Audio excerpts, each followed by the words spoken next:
Okay, I'm going to open Illustrator. Remember, you should have an AI in your dock at the bottom. I'm going to start with a new blank document. I'm not going to worry about size and shape right at this moment. Say File, New.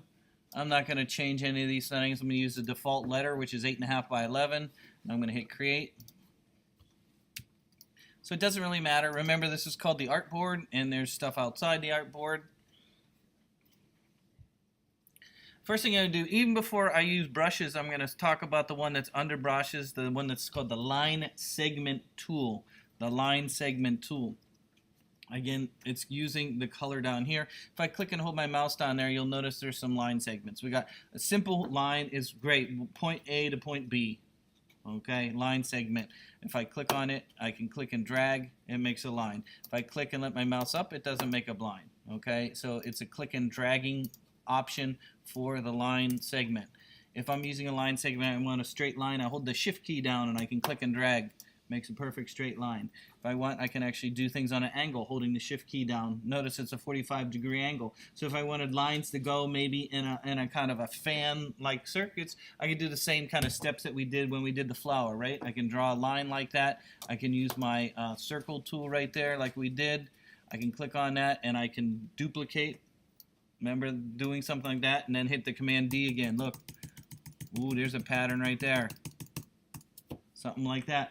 So again, line segment, and we can, mix those skills that you've already learned, right? You already learned a little bit about doing that rotating, duplicating. Remember the same thing we did with the pedal. Again, don't think about lines. Lines are very useful. Another thing that I use line segments for a lot as well is up here you got different size lines. You can see you can have a crazy looking line that has a little thicker on the end. This kind of line, this kind of line. These are pre-made kind of lines right here. As well as there's some different sizes, and the point size is right here is the thickness of the line. If I click on there, you can see you can go all the way to different point sizes. Okay, and so you can do a thicker one. Again, shift key makes a straight line. Okay, as well as an angle line, 45 degree, and you'll see thicker. Okay, now if you want to adjust your line, there's actually ways to adjust the look. If you look at the end of this line here, if I just click off and on for a moment, you see how it's kind of square at the end there? What if you wanted it to be round at the end there, okay? So whenever you're working with the line, oh, why didn't you tell me the damn screen wasn't down? Holy hell. You guys didn't even tell me. I wasn't even looking there. You guys gonna need to pay attention and wake me up here. I'm so sorry.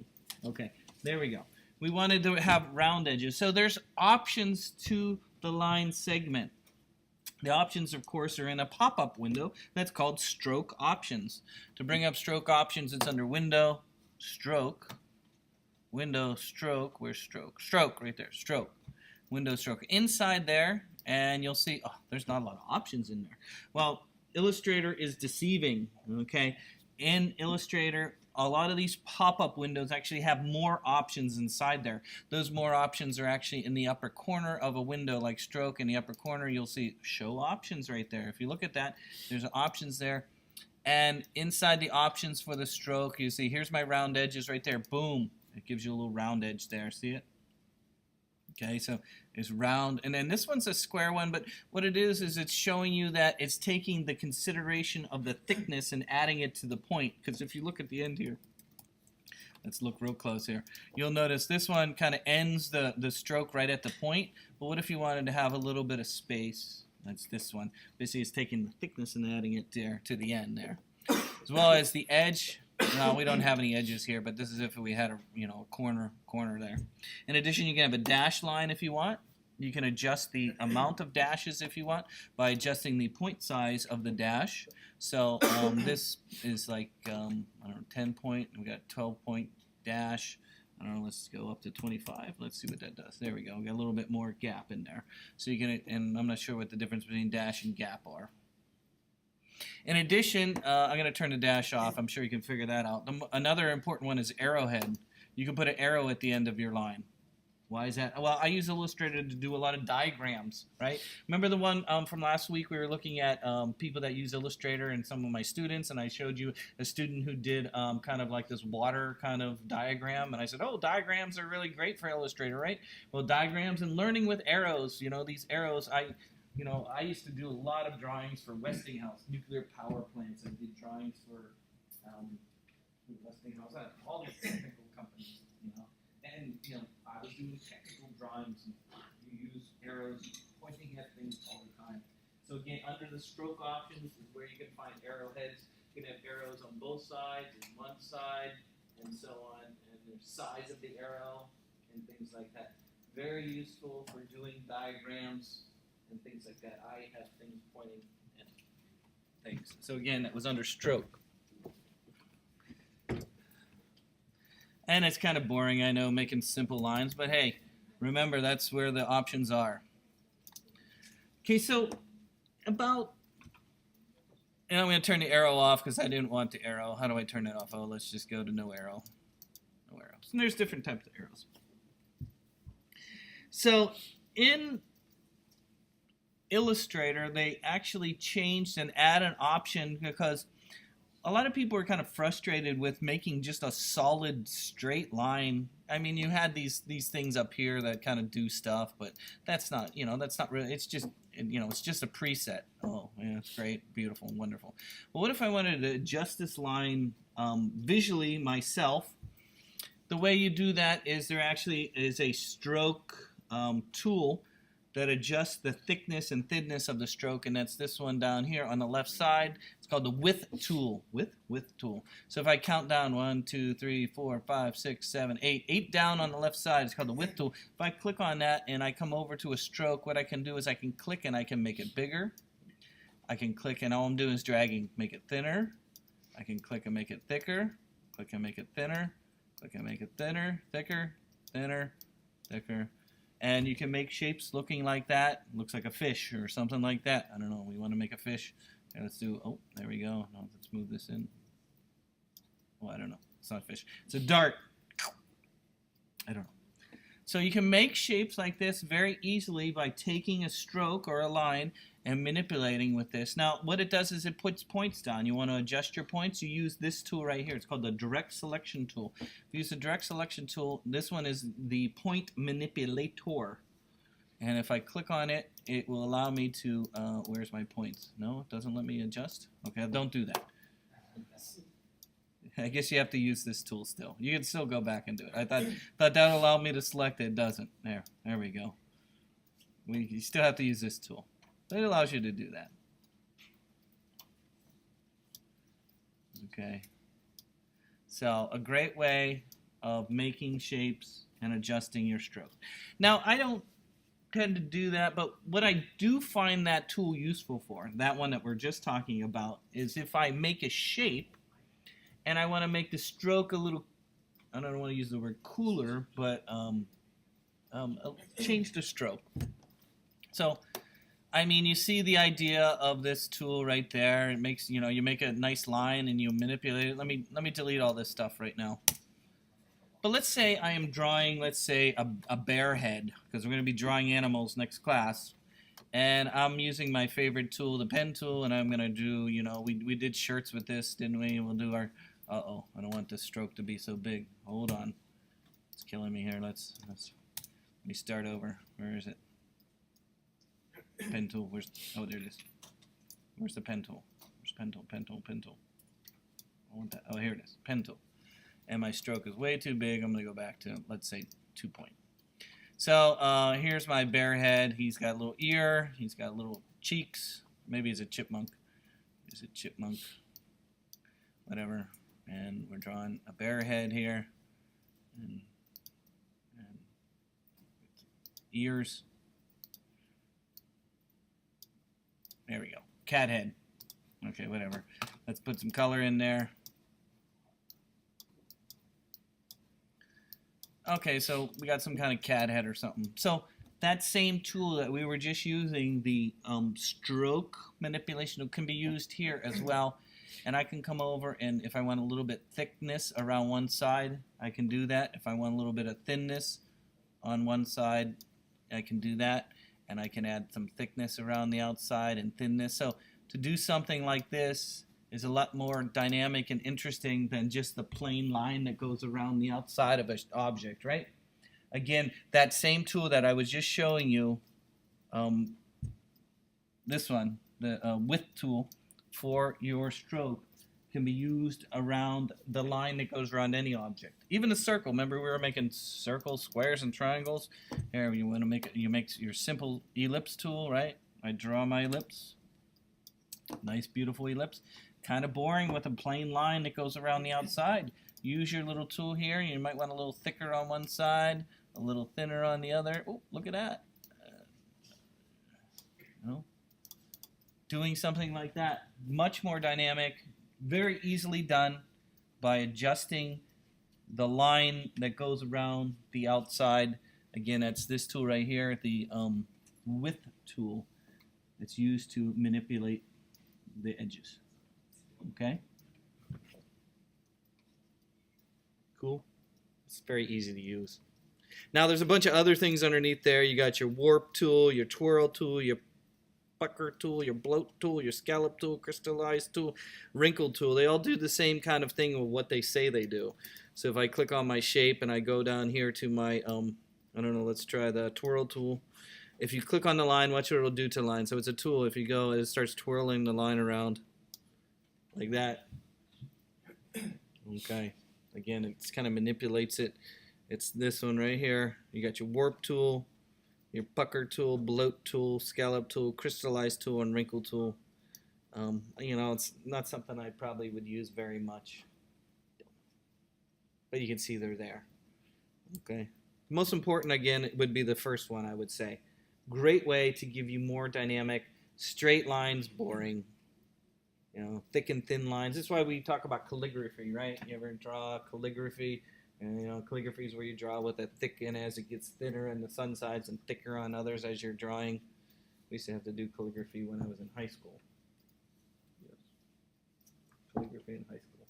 Imagine asking, you know, 16-year-old kids to draw with a calligraphy pen.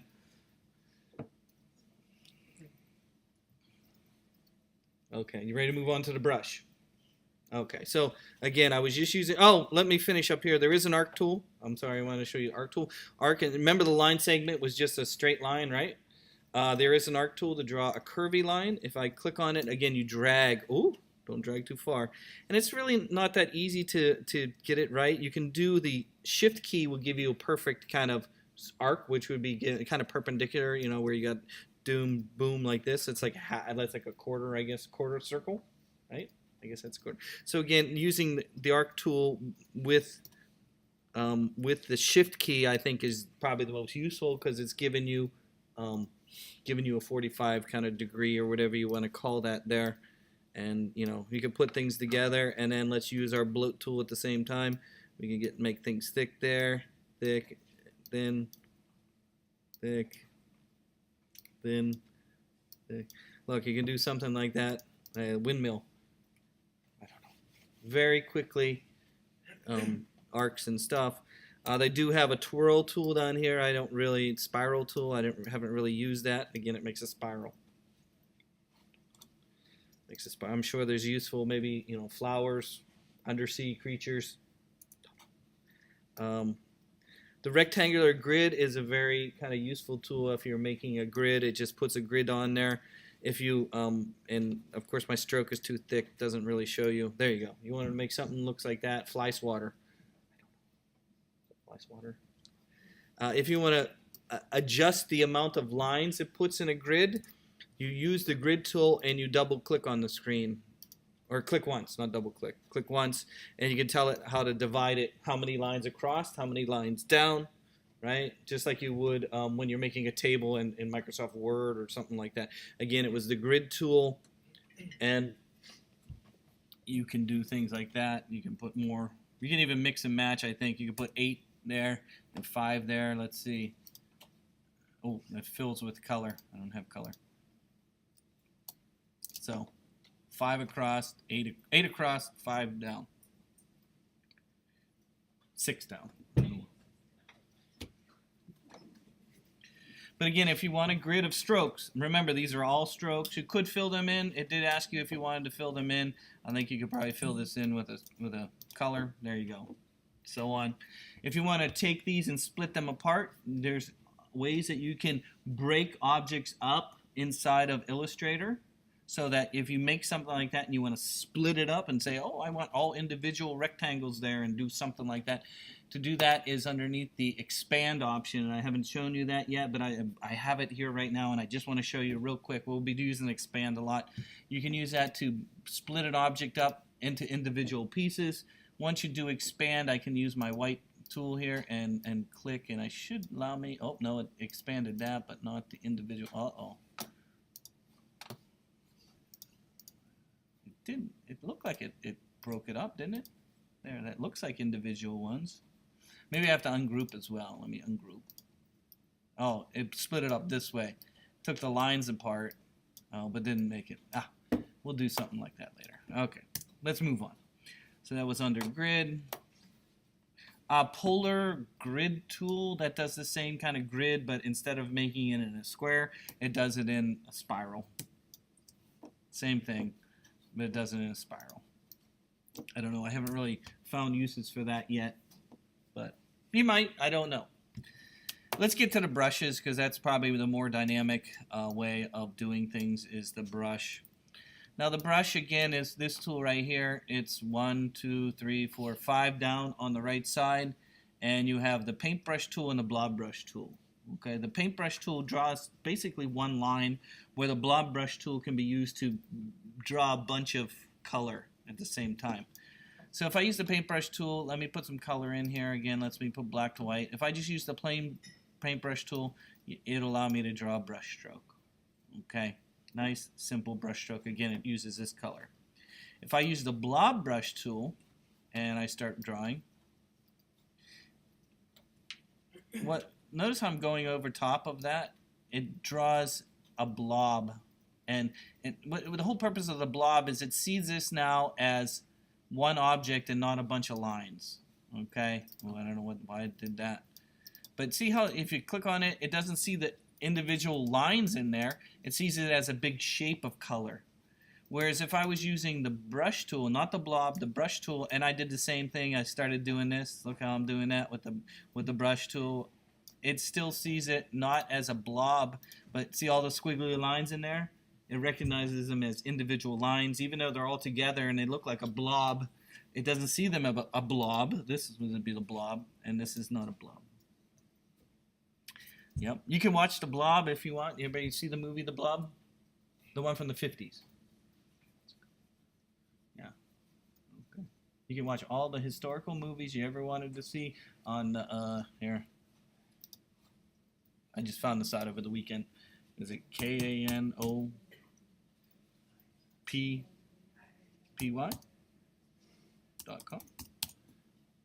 There it is. Yeah. You need a library card though. But all the old movies you ever wanted to watch, The Blob and it has the whole Crichton collection. Okay. But you need a Santa Clara County library card. The county will give you that. I live in San Jose. My City of San Jose library card doesn't work. I had to go to the county library and get it. But The Blob is on here. My whole point, The Blob is on there. Okay. In addition to drawing with the brush tool, you can also use that tool again, the one we just used, right? Remember this one? Ooh. Nope, didn't work. Okay, don't use that tool. Didn't work. That didn't work. It only works with strokes, not brushes. Okay, let's start with the plain brush tool. Again, the brush tool does a line like you just saw. If you look up here, again, you got universal. You have point size for the type of brush here. It's a little bit different than stroke. You can actually change the point size here. If you want to draw something that's a little bit more, shall we say, calligraphy-like, you can do that here. You can make this brush, again, this is a pull-down menu right here. You got thick brush that's plain. You have kind of a calligraphy one. I don't know what what the difference is between these ones. And you can draw with that as well. No, it seems uniform. No? Try this one. I thought I was drawing with that one. Let me try this one. It's just plain. Here's a line. Let me see if this one works. Yeah, this one's kind of thick and thin. That was a flat one. If you want to make your own brush, you can double click up here, double click on the brushes in this pull down menu, and you can make your own brush. We call it Jeff's brush. And when you're making a brush, you can adjust the thickness of it, so you can make a brush that's there. You can adjust the angle of the brush like that. You can see that. You can adjust the roundness. You can adjust how thick it is. And again, this is your own kind of brush. And how I got to this window again was double clicking up here in this pull down menu here for brushes. See it right here? Pull down menu. You can double click on any of them. You can adjust them the way you want. You can adjust the angle that you want them to be in. You can adjust the size that they are. You can preview. Well, I guess preview, I don't know. And then if you hit OK, you can then go and draw with one of those brushes. Kind of calligraphy look. That's what I mean by calligraphy look. Looks like a ribbon, right? Or something like that. Again, brushes can be used and adjusted there. Very useful for doing things. Right here. Again, you can adjust the shape of your brush.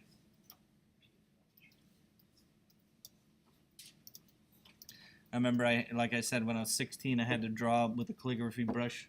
Started with my name.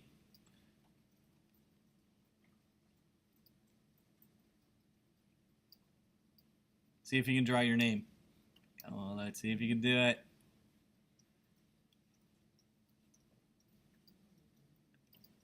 Oh my, look at that. Wow, that was hard.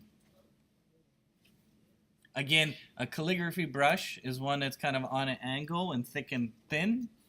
To make that, you double click on there. You can adjust the brush you want, and then you can draw your own. Look at that. I feel like I'm 16 all over again. Yes, we did have art class at my high school. We had photography at my high school. Orchestra. Played the viola. So, you get the idea of how to do the calligraphy kind of brush? Yes, it's kind of nice, isn't it? It's a nice stroke.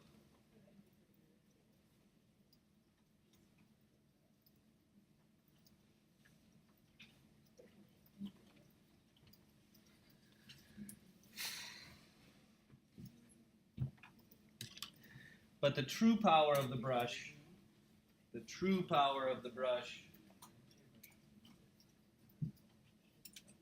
with the true power of the brush is with the kind of charcoal look, watercolor look. You can get those looks in this program. If you look at this one, you'll notice down here and on the eyelash here, this is actually the brush. Okay, and it's kind of a texture brush. So let's just pass this around if you can. Check this out. Donna Collins, you can look her up on Facebook, buy one of her cards. She sells her cards. But there's a lot of brush in there. And the brush that she uses for the textures is the actual... If you go back to brushes, you'll notice right here, in there, you'll see this brush, the charcoal feather brush. This is great for adding texture. Oh, that didn't work. How come my charcoal feather brush didn't work? Why didn't it work? Charcoal feather brush? No, it's being override by something. Why is my charcoal feather brush? Oh, I have blob brush on, that's why. Blob paint brush, there we go. Again, charcoal feather, see that? You can get these really thick and thin lines. Look, eyelashes. See, when you start drawing your final portrait, there you go, eyelashes. Look at that. Okay, so there's all kinds of different artistic kind of brushes in there.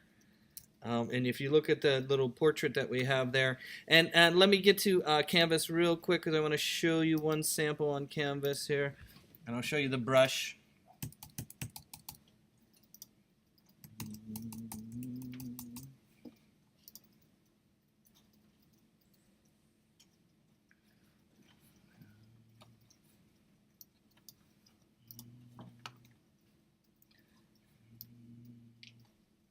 So again, we're going to be drawing animals. In the sample, drawing animals. Oh, I don't have animals here. Thought my sample was in here. Where did I see that? The lizard sample. I saw a lizard sample.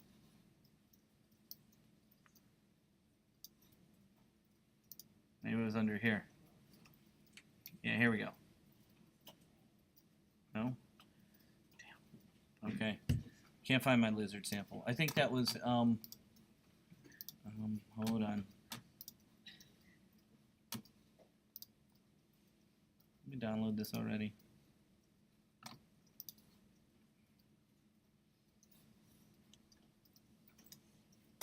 Maybe there's some first day of class. Here it is.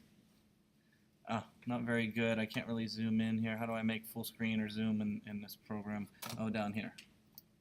There we go. So here, if you look at this animal here, this lizard, all these little lines that you see here are all done with the charcoal kind of brush that I was just showing you there. Okay, so great for adding kind of rough sort of texture to the shape is that you can use these brushes. Okay, and very useful. You know, gives it a little rough look to it. But that's not all. That's not all. This is like one of those. This is one of those infomercials on TV. I guess if you have ever seen an infomercial on TV, that's not all you can do with the brush tool here. Okay, there's a whole bunch of brushes, lots and lots of brushes in the program. Of course, they're going to be in a pop-up window. They're going to be in a pop-up window. So let's say you wanted to paint a brush with maybe, let's say, a watercolor look or more charcoal. This is only one charcoal look right there. That's one charcoal look. Boring. Okay. Let's say you want a different charcoal look. Okay. If you go underneath window, all the way down to the very bottom, you'll see where it says brush libraries. Brush libraries. And all these things that you see here are different brushes that you could use. Of course, we already talked about arrows. You can have special arrows. But you got artistic. You have our calligraphy brushes, charcoal brushes, ink brushes, paint brushes, scroll pen, watercolor, okay? Bristol brushes. There's a whole Bristol brush library. Image brush, decorative brush, vector pack, grunge brush, Wacom 3D tablet brush. The artistic ones are probably very useful. There's a lot of charcoal ones. Again, it's under window. Towards the bottom, it's called brush libraries. Inside there, you have a bunch of brushes in there. I'm going to bring up the one that says artistic charcoal brush. And if you open that up, it pops up an extra, it opens up a separate window. And you see there's a whole bunch of brushes in there that you can try, thick and thin ones, very rough ones. Look at this one. This one's very rough. Again, to use it, you use the brush tool and you can just draw with it. Very textury look to them. To change the color, of course, is this color, the background color. You know, so if you want some kind of splattery, art kind of splattery look there, very easily, again, I'm using the artistic brush. And you can get some very good kind of look there. You want kind of textury look inside of Illustrator. You can do that. Again, I just used the first one right there. You know, make yourself looks like a mountain. Looks like one of the Bob Ross mountain, doesn't it? Something like that. I don't know. They have this kind of brush. These kind of brushes. Okay, so a lot of options for the brush tool. In addition, again, you can go to the pull-up menu and there's also watercolor ones. The watercolor gives you this really, really soft kind of look to that, kind of a wash. And again, you can use watercolor look. Kind of, it's a little blobby, but you can get kind of a watercolor look. It's not very intuitive, and there's better tools for doing that, but it does give you kind of a look, kind of a watercolor look. And I know watercolor is kind of hard, but I find this to be nice and soft and useful. The watercolor look great is good for when we draw fruit. Okay, because when you look at the piece of fruit, the fruit needs to have a little texture to it, right? No fruit is smooth. And when we start drawing fruit inside of Illustrator, we're going to draw it kind of smooth. But, you know, never smooth fruit when you go to the store to buy it, right? There's always something, textures and things. So my recommendation is to remember the watercolor brush tool. Great way of adding textures to fruit. Okay? Because you get very subtle, right? Put a little bit of color over top of the fruit. You know, I mean, the fruit's kind of solid and round or whatever. It just has a little bit of texture to it, you know. Really will add, and this is a great way of adding texture to the fruit. Okay? And I don't know if I have any good examples of that.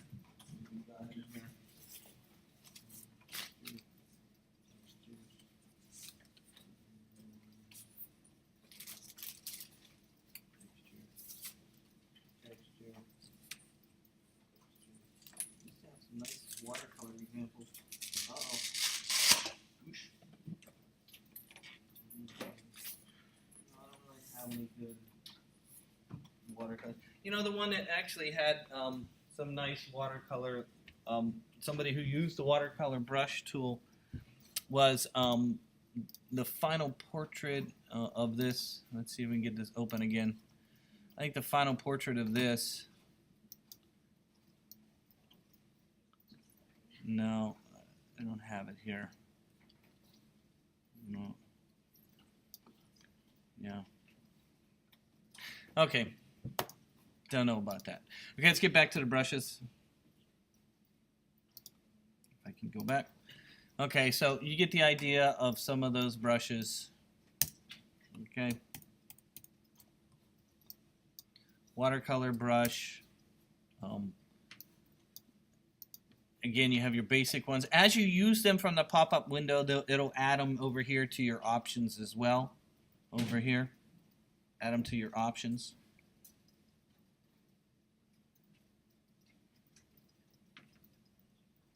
Okay, let's go crazy.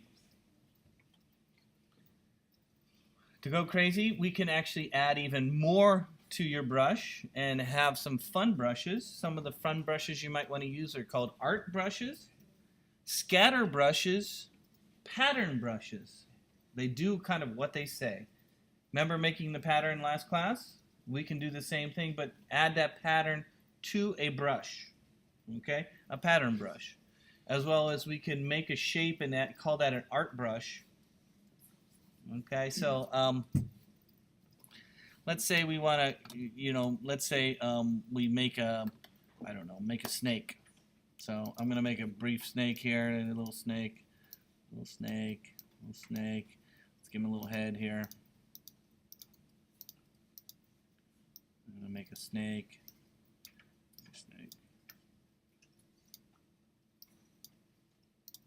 That's not a very good snake. Okay, I wanted to make a snake. How about we make something that's kind of straight? How about our rocket? Remember our rocket? We'll make a rocket. Let me make a rocket. In fact, I should just open the rocket I've already made. How about, didn't I make a rocket in class already? There it is. Here it is. I want to take the rocket and make it into a brush so I can paint rockets using a brush. How can I do that? Well, you can make an object, make a bunch of shapes like that, and make it into a brush. How you take a bunch of shapes and make them into a brush is by going and bringing up the brush pop-up window. It's underneath window brushes. Brushes. You go under window brushes, you'll see it pops up window. It kind of looks like the window that was here for the options before. And in the upper right corner, there is a new brush option right there. So if you grab a bunch of shapes, just like I did my rocket, say new brush, I get these kind of brushes. Got calligraphy brush, scatter brush, art brush, bristle brush, pattern brush. Let's try, for a rocket ship like this, it's going to be good for pattern brush and an art brush. First, let's do art brush. I'm going to hit OK. The select artwork contains text. Oh, whatever. It doesn't like that I have text in there. How about we just get rid of no text? There we go. When I say art brush, right? There we go. So here's the art brush options. Basically what it's saying is it's going to stretch the rocket out for as long as I keep the mouse down when I'm drawing my brush. So I'm going to leave the defaults. I'm not going to adjust these. We'll be messing with this a little bit later, especially next class when we go to make an animal. We're going to be using this again. I'm just introducing it to you today. If I hit OK with this art brush, how the art brush works now is if I use the brush tool and I draw, it's going to draw. Oh, it didn't work. I got to click on it. There it is. Sorry, got to click on it first. Here's my rocket. You can see it over here in my pop-up window. I use my brush tool, click on my rocket. Now if I draw with my rocket, it'll follow it. There we go. So you can draw with a rocket shape. A bunch of crazy rockets. Okay, that was art brush. I'm going to use the same rocket, and this time I'm going to use pattern brush. Again, in the brush window in the upper right corner here, you see it says new brush right there.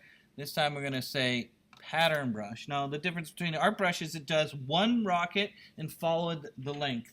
The pattern brush will put a whole bunch of rockets down as you draw. So go pattern brush, and you can see it right there. It depends on how you have it angled. You might need to change the angle. It's going to draw it like that. If I wanted to draw along, let's see, do we want to change it? We want to change it. What is this? That's the edge. There's a way to rotate it, isn't there? No, no, no, no.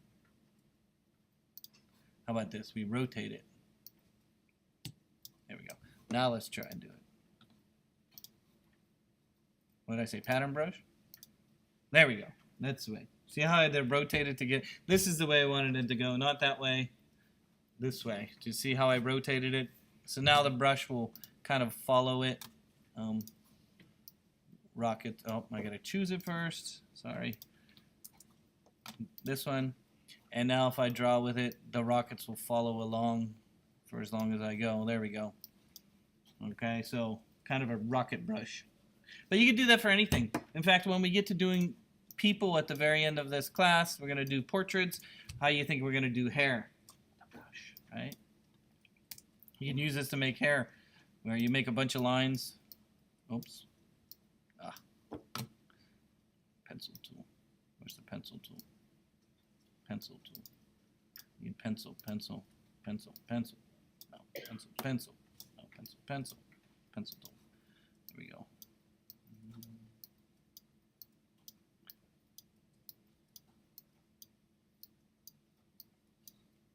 Whatever. I'm just drawing with black. But this is how we'll make hair. We'll draw a bunch of, like, part of somebody's hair or something like that, then select it and go to the brushes, and we'll say new brush, and we'll use art brush, and we'll call it hair. And I know it's just black. Just make it a little thicker. Hold on. There we go. Let me do it one more time.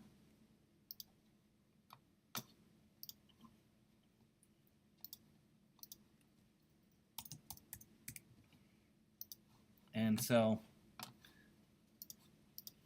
to draw with it, I can use the brush tool and I can select it. And if you think somebody's hair, there we go. Think of somebody's head. There we go. You get your, there we go. See, we can make hair. So this is how we do hair with the art brush. Again, you draw a little pattern and have it follow along. Okay, so you know, your assignment is to do do an illustration. And let's get to Canvas now. Let's cover Canvas right now and what you're supposed to be doing in Canvas. Of course, the first thing you're supposed to be doing is save a sample graphic. Some of you did that. You should also be reading the Point, Line, and Plane book, at least the first couple chapters. The purpose of the discussion is you get to meet each other in class, but not face-to-face. You write each other a little note. That's kind of interesting. If you don't feel comfortable posting anything personal, it's okay. Just, it's random, you know, whatever you think. Okay? You got till tomorrow to do this, right? Or is it already, it's past September 10th? You want me to extend this? We'll make it longer. Okay, but I want you to do that if you can. you know, the purpose of a discussion is that you are, I'll give you to, how about next week? I'll give you one more week. Okay? If you haven't done the discussion, I want you to do it. It's important that you think about it and talk about it, right? All you have to do is just, you know, you're supposed to upload. Some of you said you couldn't upload. Who couldn't upload? No, you couldn't. Why wouldn't it let you upload? Did it say no? I couldn't see the option to upload the picture. Oh, maybe I can help you today. I'm almost done talking. As soon as I'm done talking, I'll help you, okay? Almost done talking. Almost done. What did I just say? Okay, that. What else are you supposed to do? Okay, your sample graphic. Oh, pattern, you should be working on that. You got till next week to turn it in. I give you 2-3 weeks to do something. I know it takes you time, but don't just put it off to the last minute. Think about it. Okay? So just any pattern. You can just like we did last class, but practice a little pattern. You should think about it. Make something interesting. Okay, and then this week, we already talked about Felipe, right? And I showed you how my nephew draws with Illustrator, right? And then there's a video on stroke and brushes right there. More videos. This is Illustrator brushes. This is your assignment. This one is you are, again, I wanted you to draw something that has to do with a birthday cake or birthday flyer or birthday graphic. Okay, so think of you making and using a brush. My inspiration was this Macy's card, right? This is a Macy's ad.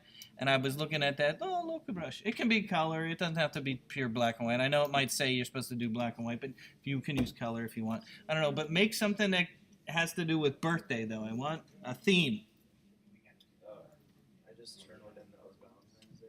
Valentine's Day is fine. A holiday, any holiday is fine. Valentine's Day, as long as it has a theme of some kind of party.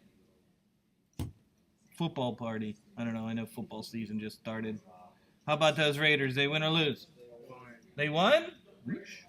I didn't see no football. How about the 49ers? They win or lose? They lost? Oh. Okay. I don't know. I don't have time. I did go to the hockey game over the weekend, though. And then next class we'll go over drawing animals. Okay, and then there's videos that you can watch about drawing animals already. And then there's the famous duck. Famous duck. And then the next discussion is to watch the William. I know some of you are doing that from the other class. If you did this from the other class, just wrote I did it for the other class. Okay? But the famous duck, again, there's directions right here on how to do the duck. They're a little bit older, but you can figure it out how to make the duck. I mean, here it is. I'm sure you can figure out how to make the duck. The famous duck. There it is. And you need to make it look like, this is the only assignment you have to make it look like the example. Now there's some tutorials here, and I'll cover some of the things that they talk about here. It's not due for 2 weeks, so no stress. But you're gonna make the duck. I will cover some of the tools that they use in here. Some of them are old, some are new. No, they're all old tools. But the whole hard part is this one right here, using a Pathfinder. I'll cover Pathfinder next class. I'm not going to do it right now. Okay, and so on. So see if you can do the famous duck. Everybody's done one for about 10 years for me. You got to, you know, it's like everybody does a flower, everybody has to do a duck. I got a whole collection of ducks. If you want to see them all, yes. And then again, you have one more discussion coming up. It's William Colgrove. Again, this was I went to graduate school with this teacher, this guy.